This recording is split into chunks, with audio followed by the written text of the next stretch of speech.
El presidente de la asociación de vecinos me hace la vida imposible. Mi vecino, el presidente de la asociación de vecinos, me está arruinando la vida de una manera tan sistemática y cruel que ya no sé si soy yo el que está mal o si realmente este hombre es un psicópata. Lo que empezó como pequeñas molestias ahora se ha convertido en algo que me tiene despierto todas las noches, preguntándome si debería mudarme o hacer algo drástico. Todo comenzó hace 8 meses cuando me mudé a este conjunto residencial. Es un lugar bonito, de clase media, con casas pequeñas pero cómodas y jardines bien cuidados. Pensé que había encontrado el hogar perfecto para empezar mi nueva vida después del divorcio. Trabajo desde casa como diseñador gráfico, así que necesitaba tranquilidad y un ambiente agradable. Los primeros días fueron geniales. Los vecinos parecían amables, el lugar estaba limpio y todo funcionaba bien. Pero entonces conocí a Ricardo Mendoza. Ricardo tiene unos 55 años. Es contador jubilado y lleva siendo presidente de la Asociación de Vecinos durante los últimos 6 años. Al principio me pareció un tipo normal, quizás un poco demasiado formal para mi gusto, pero nada fuera de lo común. Vino a presentarse el segundo día después de mi mudanza, tocó el timbre a las 8 de la mañana exactamente y se quedó en mi puerta durante casi una hora explicándome todas las reglas del conjunto. Y cuando digo todas, es todas. Que a qué hora se puede hacer ruido, que qué tipo de plantas se pueden poner en el jardín, que cómo se debe sacar la basura, que cuándo se pueden lavar los autos, que qué colores se pueden usar para pintar las rejas. Era como si me estuviera dando un manual de supervivencia para una prisión, no para un vecindario normal. Al principio pensé que solo era muy meticuloso, tal vez un poco obsesivo, pero que sus intenciones eran buenas. Me equivoqué completamente. La primera señal de alarma fue cuando decidí plantar unos girasoles en mi jardín frontal. Son mis flores favoritas y pensé que se verían hermosos. Habían pasado apenas 2 semanas desde que me mudé y ya tenía ganas de personalizar un poco el espacio. Compré las semillas, preparé la tierra con mucho cuidado y las planté un sábado por la mañana. El lunes siguiente, a las 7:30 de la mañana, Ricardo estaba tocando mi puerta como si fuera la policía. Cuando abrí, tenía en la mano un reglamento impreso y una expresión de indignación que no podía creer. Los girasoles no están aprobados en la lista de plantas permitidas, me dijo sin siquiera saludarme. Pueden crecer demasiado alto y afectar la estética uniforme del conjunto. Tienes 48 horas para removerlos. Me quedé en shock. ¿48 horas? ¿Para quitar unas plantas que ni siquiera habían brotado todavía? Pero Ricardo, le dije tratando de mantener la calma, apenas las planté. Ni siquiera han crecido. Además, son solo flores. Su cara se puso roja y empezó a hablar más fuerte. Las reglas son las reglas. Yo no las inventé, las decidió la asociación hace años. Si no te gustan, puedes irte a vivir a otro lado. Esa frase me marcó. La forma en que lo dijo, con esa sonrisa torcida y esa mirada de superioridad, me hizo darme cuenta de que esto no era sobre las plantas. Era sobre poder. Pero decidí no pelear. Acababa de mudarme, no conocía a nadie más y no quería empezar con problemas. Así que saqué los girasoles y planté unas rosas que estaban en la lista aprobada. Pensé que con eso se acabaría el asunto. No tenía ni idea de lo que me esperaba. 2 semanas después, llegó a mi puerta con otra queja. Esta vez era porque había lavado mi carro un domingo por la tarde. Según él, los domingos estaban designados para el descanso y el lavado de vehículos no estaba permitido después de las 2 de la tarde. Pero si apenas son las 3, le dije. Y no estoy haciendo ruido. 1 hora es 1 hora, me respondió. Además, estás desperdiciando agua innecesariamente. Hay que pensar en el medio ambiente.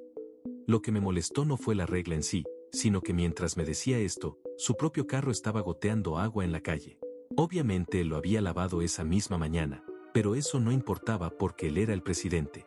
A partir de ese momento, empecé a notar un patrón. Ricardo parecía estar siempre vigilando mi casa. Si sacaba la basura 5 minutos antes de la hora permitida, ahí estaba él. Si mi música estaba un poquito más alta de lo normal, aparecía inmediatamente. Si algún amigo se estacionaba en el lugar equivocado, Ricardo ya estaba tomando fotos y preparando una carta formal. Pero lo que realmente me empezó a preocupar fue cuando me di cuenta de que estas reglas no aplicaban para todos. Los vecinos de la casa 15 tenían un perro que ladraba todas las madrugadas, pero nunca vi a Ricardo quejarse. La señora de la casa 23 tenía plantas que claramente no estaban en la lista aprobada, pero a ella nunca le dijeron nada. El tipo de la casa 8 hacía parrilladas cada fin de semana con música alta hasta muy tarde, pero Ricardo hasta participaba en ellas. La regla parecía ser, si eres amigo de Ricardo, puedes hacer lo que quieras. Si no lo eres, cada respiración está bajo escrutinio. Esto me llevó a intentar acercarme a él. Pensé que tal vez si construía una relación amistosa, las cosas mejorarían. Así que un día decidí invitarlo a tomar café y hablar como personas normales. Fue un error terrible. Ricardo interpretó mi gesto como una admisión de culpa, como si yo estuviera reconociendo que había estado haciendo cosas mal y ahora quería pedirle perdón. Durante toda la conversación, me habló como si fuera un niño regañado. Me explicó que él había salvado este vecindario de volverse un caos, que antes de que él fuera presidente las cosas eran un desastre y que gracias a su liderazgo firme ahora vivíamos en un lugar decente.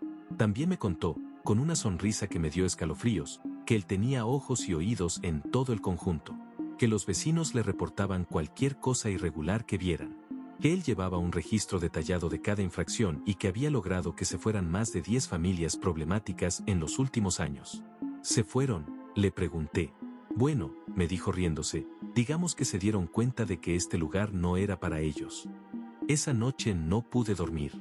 Empecé a buscar en internet sobre acoso vecinal y me encontré con historias horribles de personas que habían tenido que mudarse, cambiar de trabajo o incluso habían desarrollado problemas de salud mental por culpa de vecinos obsesivos. Y me di cuenta de que yo estaba empezando a mostrar algunos de esos síntomas. Había comenzado a revisar las reglas del conjunto obsesivamente antes de hacer cualquier cosa. Antes de sacar la basura, revisaba 3 veces el horario. Antes de poner música, medía el volumen con una aplicación. Antes de salir de casa, miraba por la ventana para asegurarme de que Ricardo no estuviera por ahí esperando atraparme en algo. Estaba viviendo en un estado de ansiedad constante en mi propia casa. Pero las cosas escalaron a un nivel completamente diferente hace 3 meses, cuando decidí adoptar un gato. Había estado sintiéndome solo desde el divorcio y pensé que una mascota me haría bien. Revisé el reglamento del conjunto y no había ninguna restricción sobre gatos. Solo mencionaba que las mascotas debían estar registradas con la asociación y que los dueños eran responsables de limpiar cualquier daño que causaran. Adopté a Milo, un gato naranja adorable de 2 años, y lo registré apropiadamente con la asociación. Llené todos los formularios, pagué la tarifa requerida y hasta adjunté fotos y certificados de vacunación. Todo estaba en orden. Pero Ricardo no estaba contento. 2 días después de que Milo llegara a casa, Ricardo apareció en mi puerta con una nueva queja. Dijo que había recibido múltiples reportes de que mi gato había estado perturbando la paz del vecindario. ¿Perturbando la paz?, le pregunté confundido. Es un gato de casa. Apenas sale al jardín. Los gatos son predadores naturales, me explicó con esa voz condescendiente que ya conocía tan bien. Pueden matar pájaros, dañar las plantas de otros vecinos y causar alergias. Además, hay niños en el vecindario.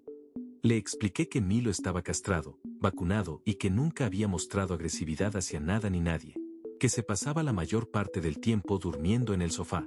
Pero Ricardo no quería escuchar. Vamos a tener que revisar tu registro, me dijo. Puede que haya habido un error en la aprobación. Esa noche investigué y descubrí que al menos 5 familias en el conjunto tenían gatos. Había visto a algunos de ellos caminando por el vecindario durante meses. Pero por alguna razón, solo el mío era un problema. A la mañana siguiente, Ricardo llegó con una carta oficial de la asociación. Decía que después de revisar cuidadosamente las políticas, habían determinado que mi gato representaba un riesgo potencial para el bienestar del conjunto y que tenía 30 días para relocalizarlo. Me puse furioso. Llamé a la oficina de la asociación y pedí hablar con alguien más, pero me dijeron que Ricardo era el único autorizado para tomar decisiones sobre mascotas. Pedí ver las actas de las reuniones donde se había discutido mi caso, pero me dijeron que esas reuniones eran privadas y que la decisión era final. Fue entonces cuando decidí investigar más profundamente. Descubrí que Ricardo había estado usando tácticas similares con otros vecinos durante años. Encontré a una mujer llamada Patricia que había vivido en el conjunto hasta el año pasado. Cuando la llamé, me contó una historia que me heló la sangre. Patricia tenía 2 hijos pequeños y había tenido problemas con Ricardo desde el momento en que se mudó. Él se quejaba constantemente del ruido de los niños jugando, de los juguetes en el jardín, de los amigos que visitaban la casa. Llegó al punto de llamar a los servicios sociales reportando negligencia infantil porque los niños jugaban en el jardín sin supervisión directa. Tuve que mudarme, me dijo Patricia con la voz quebrada. Mis hijos empezaron a tener pesadillas. Mi esposo desarrolló problemas de presión arterial. No podíamos vivir más así. También hablé con un hombre llamado Miguel que había vivido en el conjunto durante 4 años antes de irse. Su crimen había sido instalar paneles solares en su techo sin la aprobación estética de Ricardo. Durante meses, Ricardo lo hostigó con multas diarias, cartas amenazantes y hasta organizó una campaña entre los vecinos para que firmaran una petición en su contra. Al final, me dijo Miguel, era más barato mudarse que seguir peleando con él. Empecé a darme cuenta de que Ricardo no era solo un vecino obsesivo. Era un abusador sistemático que había encontrado la manera perfecta de hacer su hobby, usar las reglas del vecindario como un arma para destruir la vida de las personas que no le caían bien. Pero, ¿por qué yo? ¿Qué había hecho para merecer su atención? La respuesta llegó de la manera más inesperada. Hace un mes, estaba en el supermercado cuando me encontré con Carmen, una vecina de la casa 12. Habíamos hablado algunas veces y siempre había sido amable conmigo, pero esta vez se veía nerviosa, como si quisiera decirme algo pero no se atreviera. Finalmente, después de varios minutos de conversación incómoda, me dijo, necesito contarte algo sobre Ricardo. Resultó que Carmen había estado casada con Ricardo hace 15 años. Se habían divorciado después de 3 años de matrimonio y ella se había mudado fuera de la ciudad. Cuando regresó 5 años después y compró una casa en el conjunto, no sabía que Ricardo vivía ahí. Él nunca me perdonó por dejarlo, me dijo Carmen. Al principio trató de volver conmigo, pero cuando me negué, empezó a hacerme la vida imposible. Igual que a ti. Según Carmen, Ricardo tenía un patrón muy específico. Elegía a una persona por vez para hostigar. Usualmente a alguien que viviera solo, que fuera nuevo en el vecindario o que no tuviera conexiones fuertes con otros vecinos. Alguien vulnerable. Tú eres su nuevo objetivo, me dijo. Antes de ti era Miguel. Antes de Miguel era Patricia. Antes de Patricia era yo. Le pregunté por qué no había hecho nada para detenerlo. ¿Qué puedo hacer?, me respondió. Él controla la asociación. Tiene aliados entre los vecinos. Y técnicamente, no está haciendo nada ilegal. Solo está aplicando las reglas. Esa noche me quedé despierto hasta las 4 de la mañana pensando en todo lo que había aprendido. Me di cuenta de que estaba en medio de un juego psicológico muy sofisticado y que Ricardo tenía años de experiencia perfeccionando sus tácticas. Pero también me di cuenta de que ya no podía seguir siendo la víctima pasiva. Decidí contraatacar. Primero, empecé a documentar todo. Cada interacción con Ricardo, cada queja, cada regla que él aplicaba de manera selectiva. Tomé fotos, grabé conversaciones, cuando era legal hacerlo, y mantuve un registro detallado de fechas y horas. Segundo, empecé a conectar con otros vecinos. No los que estaban en el círculo interno de Ricardo, sino los que como yo habían sido víctimas de su acoso o que simplemente estaban cansados de su comportamiento. Descubrí que había más personas de las que pensaba. Estaba Jorge, que había recibido multas por tener su carro estacionado medio centímetro fuera de la línea marcada. Estaba Sofía, que había sido reportada por perturbar la paz porque su bebé lloraba durante la noche. Estaba Daniel, que había sido amenazado con expulsión por organizar una fiesta de cumpleaños para su hijo sin el permiso previo de la asociación. Todos tenían historias similares. Todos habían considerado mudarse. Todos se sentían impotentes. Pero juntos, éramos más fuertes que Ricardo. Organizamos reuniones secretas en la casa de Jorge, que estaba en el extremo opuesto del conjunto y fuera del alcance de los ojos y oídos de Ricardo. Planeamos una estrategia para desafiarlo de manera legal y efectiva. Nuestro primer paso fue solicitar una auditoría independiente de los registros de la asociación. Teníamos derecho legal a revisar los gastos, las decisiones tomadas y los procesos seguidos. Ricardo había estado operando como un dictador durante tanto tiempo que probablemente había muchas irregularidades. Nuestro segundo paso fue organizar una campaña para convocar a una reunión extraordinaria de la asociación. Según los estatutos, si el 30% de los propietarios lo solicitaban, se tenía que realizar una reunión donde se pudieran discutir cambios en el liderazgo. Nuestro tercer paso fue contactar a un abogado especializado en derecho inmobiliario y asociaciones de propietarios. Queríamos asegurarnos de que todo lo que hiciéramos fuera completamente legal y que Ricardo no pudiera usar nuestras acciones en nuestra contra. Pero Ricardo no era tonto. Después de tantos años de control, había desarrollado antenas muy sensibles para detectar amenazas a su poder. Hace 2 semanas, Empezó a intensificar sus ataques contra mí de una manera que nunca había visto.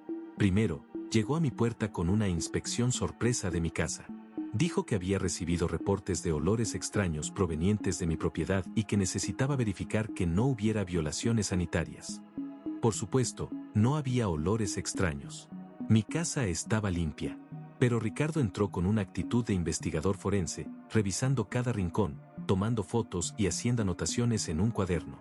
Tu sistema de plomería parece estar generando ruidos irregulares, me dijo después de revisar el baño. Vamos a necesitar que un plomero certificado venga a inspeccionarlo. Yo sabía que mi plomería funcionaba perfectamente. Había sido revisada por un profesional apenas un mes antes. Pero Ricardo no se conformó con mi explicación. Si no lo arreglas en 72 horas, me dijo, vamos a tener que considerar medidas más drásticas. Esa noche, mientras escribía todo en mi registro, me di cuenta de que Ricardo sabía que estábamos organizando algo en su contra. Esta escalada no era coincidencia.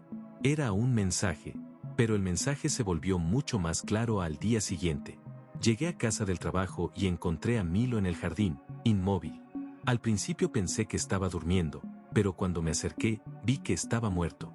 No había señales de violencia, no había sangre, no había nada que sugiriera que había sido lastimado. Pero Milo era un gato joven y saludable. No tenía ninguna condición médica que pudiera explicar una muerte súbita. Llevé su cuerpo al veterinario inmediatamente. El doctor me dijo que sin una autopsia completa era imposible determinar la causa de muerte, pero que las posibilidades incluían envenenamiento, aunque no había forma de probarlo sin exámenes muy costosos. Esa noche no pude dormir. Seguía pensando en la sonrisa de Ricardo cuando me había dicho que Milo tenía que relocalizarse. Pensaba en cómo había estado caminando por el vecindario durante las últimas semanas, siempre cerca de mi casa, siempre observando. ¿Había matado Ricardo a mi gato? ¿Era capaz de llegar tan lejos? No tenía pruebas. No tenía manera de demostrarlo. Y sabía que si lo acusaba sin evidencia, él podría usar eso para destruir completamente mi credibilidad. Pero algo había cambiado en mí. La muerte de Milo no me había llenado solo de tristeza. Me había llenado de una rabia fría y calculadora que nunca había sentido antes. Ricardo había cometido un error. Había escalado las cosas a un nivel personal que ya no era solo sobre reglas de vecindario o poder político. Ahora era guerra. Decidí acelerar nuestros planes. Contacté a todos los vecinos que habíamos identificado como posibles aliados y les conté lo que había pasado con Milo.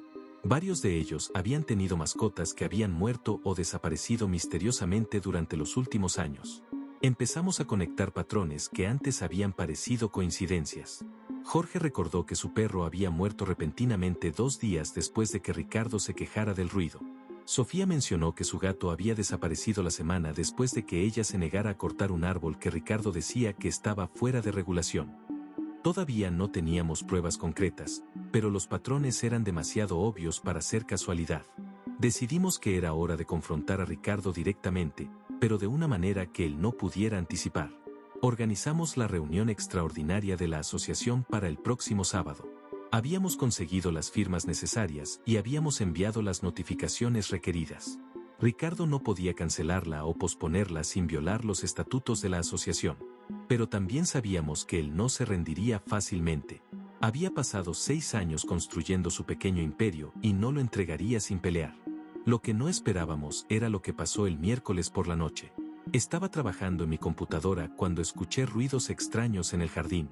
Pensé que podría ser un animal, pero cuando miré por la ventana, vi una figura moviéndose cerca de mi carro. Agarré una linterna y salí a investigar. La figura desapareció, pero cuando revisé mi carro, encontré que alguien había rayado profundamente la pintura en ambos lados. No eran rayones accidentales. Eran líneas deliberadas que deletreaban la palabra fuera. Llamé a la policía inmediatamente. Vinieron, tomaron fotos y llenaron un reporte, pero me dijeron que sin testigos o cámaras de seguridad, sería muy difícil identificar al culpable. Pero yo sabía quién había sido. Al día siguiente, Ricardo apareció en mi puerta con una expresión de falsa preocupación. Escuché que tuviste problemas con vandalismo, me dijo. ¡Qué terrible! Este tipo de cosas no solían pasar en nuestro vecindario hasta que empezó a llegar gente diferente. La forma en que dijo diferente me hizo entender que no se refería solo a mí. Se refería a todos los que habíamos osado desafiarlo. De hecho, continuó, he estado pensando que tal vez sería mejor para todos si consideraras mudarte. Conozco a un agente inmobiliario que podría ayudarte a vender rápidamente, incluso con el daño del carro. Ahí estaba. La oferta final. El ultimátum disfrazado de consejo amistoso. Le dije que no tenía intención de mudarme y que de hecho estaba muy cómodo viviendo ahí. Su sonrisa se desvaneció y por primera vez vi su verdadera cara sin la máscara de cortesía. Bueno, me dijo, espero que no te arrepientas de esa decisión. Esa noche llamé a Jorge y a los otros vecinos. Les conté lo que había pasado y decidimos que ya no podíamos esperar al sábado. Teníamos que actuar inmediatamente. Contactamos al abogado y le explicamos la situación. Él nos aconsejó que documentáramos todo y que nos mantuviéramos unidos. También nos sugirió que contactáramos a las autoridades locales para reportar el patrón de acoso. Pero lo más importante que nos dijo fue, no se dejen intimidar. Gente como Ricardo depende del miedo para mantener su poder. Si se mantienen firmes y actúan dentro de la ley, él no puede tocarlos. Eso fue ayer. Hoy es viernes. Mañana es la reunión extraordinaria de la asociación. Y yo todavía no sé qué va a pasar. He estado pensando mucho en estos últimos meses. En cómo una persona puede usar las reglas y las estructuras sociales para torturar a otros. En cómo el poder, incluso el poder pequeño e insignificante como ser presidente de una asociación de vecinos, puede corromper completamente a alguien. También he estado pensando en si yo me he convertido en algo que no reconozco. Hace 8 meses, yo era un tipo tranquilo que solo quería un lugar pacífico para vivir. Ahora soy alguien que pasa las noches planeando estrategias para destruir a mi vecino. ¿Eso me hace igual que Ricardo? ¿O estoy justificado porque estoy defendiéndome? Honestamente, ya no estoy seguro. Lo que sí sé es que no puedo seguir viviendo así. Algo tiene que cambiar mañana. O Ricardo se va, o me voy yo. No hay término medio. Pero hay algo más que me está molestando. Algo que no he mencionado porque no estoy seguro de si es paranoia o intuición. Últimamente he notado que Ricardo no está actuando solo. Hay otros vecinos que parecen estar coordinando con él. Vecinos que antes me saludaban normalmente ahora me miran con desconfianza. Vecinos que nunca habían mostrado interés en los asuntos de la asociación ahora parecen estar muy involucrados. Es como si Ricardo hubiera activado una red que había estado construyendo durante años. Como si finalmente hubiera decidido que yo era una amenaza lo suficientemente grande como para justificar usar todos sus recursos. Me pregunto cuántos de los vecinos que creía que eran neutrales en realidad están de su lado. Me pregunto si algunos de los que pensaba que eran mis aliados en realidad me están espiando para él. Me pregunto si mañana voy a descubrir que he estado peleando una batalla que ya perdí antes de empezar. Pero también me pregunto si Ricardo finalmente se ha excedido. Si su necesidad de control lo ha llevado a hacer cosas que incluso sus aliados no pueden justificar. La muerte de Milo, el vandalismo de mi carro, las amenazas apenas disimuladas. Todo eso va más allá de lo que se podría considerar mantener el orden en un vecindario. Tal vez mañana sea el día en que otros vecinos finalmente vean a Ricardo por lo que realmente es. O tal vez mañana sea el día en que me dé cuenta de que estoy completamente solo en esto. De cualquier manera, voy a estar ahí. Voy a decir mi verdad. Voy a presentar mi evidencia. Y voy a dejar que los vecinos decidan qué tipo de lugar quieren que sea este. Pero tengo que admitir que tengo miedo. No solo de Ricardo, sino de mí mismo. De lo que podría ser si las cosas no salen como espero. Porque después de todo lo que ha pasado, después de perder a Milo y de vivir en constante estrés durante meses, ya no estoy seguro de que sea la misma persona que era cuando llegué aquí. Y eso, más que cualquier cosa que Ricardo pueda hacerme, es lo que realmente me aterroriza.